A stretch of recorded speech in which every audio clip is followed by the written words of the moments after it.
everyone. My name is Leslie Zoe Rodriguez, and I am currently working on my final topic presentation for the Global Feminism course. The title of my presentation is The Reality of Violence Against Tarahumara Women in Mexico. The importance of addressing violence against Tarahumara women is essential not only for their well-being, but also for their human rights, and to create consciousness and lead to an impact which generates social justice and as well the preservation of culture and heritage within the indigenous communities. It is also very important to understand where do the Tarahumaras live. Well, they are known as the Rarámuri and primarily reside in the land of the Sierra Madre Occidental mountain range in the northeastern states of Chihuahua and parts of Durango in Mexico. Their communities are often found in remote mountainous regions characterized by canyons, forests, and valleys. This geographical isolation has contributed to their unique cultural identity and traditional way of life. What do Tarahumara women do to sustain?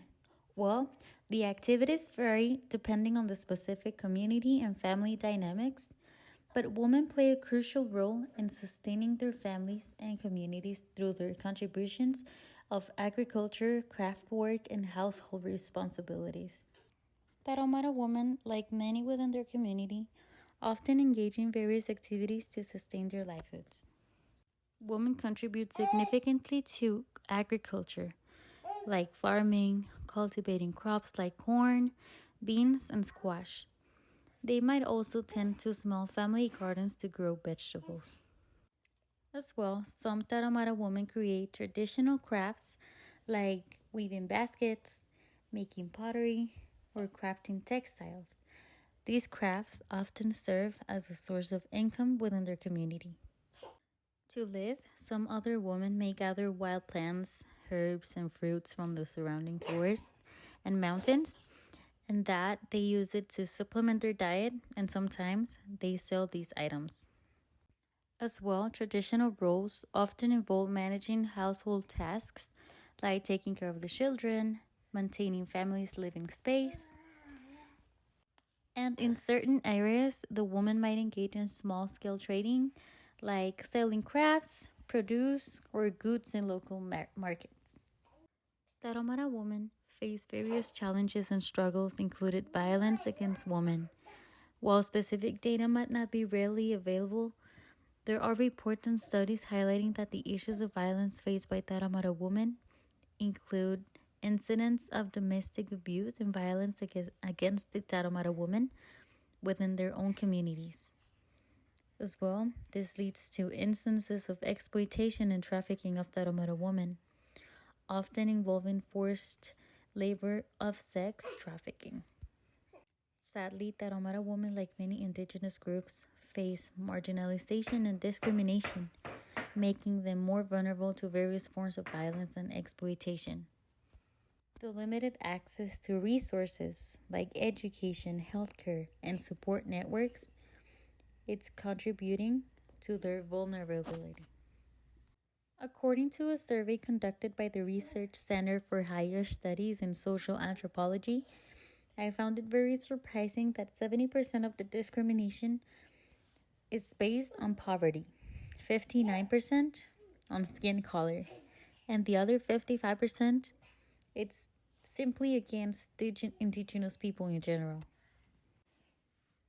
Hunger and food insecurity are significant challenges faced by Tarahumara women, particularly due to a combination of factors including poverty, limited access to resources as mentioned earlier, and the changing environmental conditions. These women often encounter struggle with food scarcity, lacking consistent access to nutritious food due to economic constraints and geographic isolation. As well, the reliance on subsistence farming makes these communities vulnerable to fluctuations in weather patterns, affecting the crop yields and food availability. As well, if you don't even think of that, the climate change and deforestation impact the availability of natural resources, further challenging their ability to sustain themselves through traditional means like farming and gathering.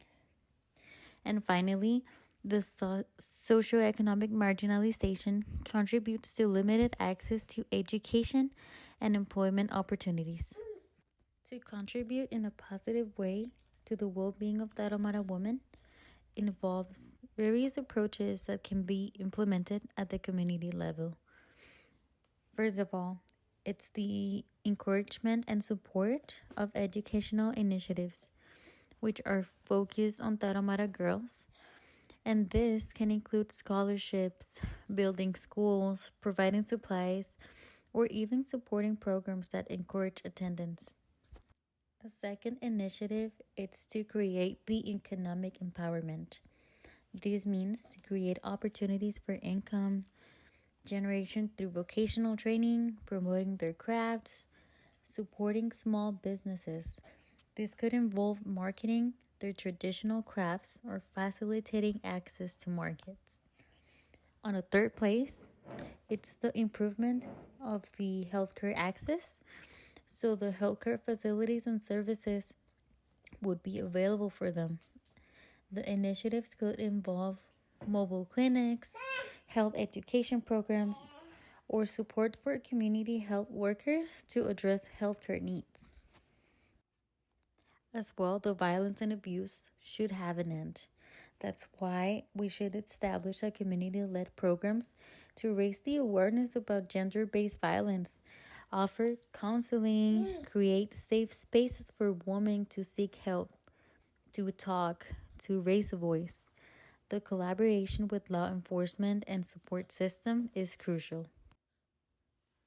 Addressing the food insecurity may work towards sustainable solutions for food security, including supporting agricultural projects, providing access to seeds, promoting sustainable farming practices, and advocating for policies that benefit rural communities. Another initiative that I believe it's really important is to foster cultural exchange and understanding between communities. That way, the stereotypes and biases will be reduced. That's why we should encourage respectful engagement that honors Tarahumara traditions and promotes the mutual learning. And finally, I believe that advocating for policies and programs that specifically address challenges faced by Tarahumara women, it's collaborating with local NGOs, governmental bodies, and other stakeholders to amplify impact of the initiatives.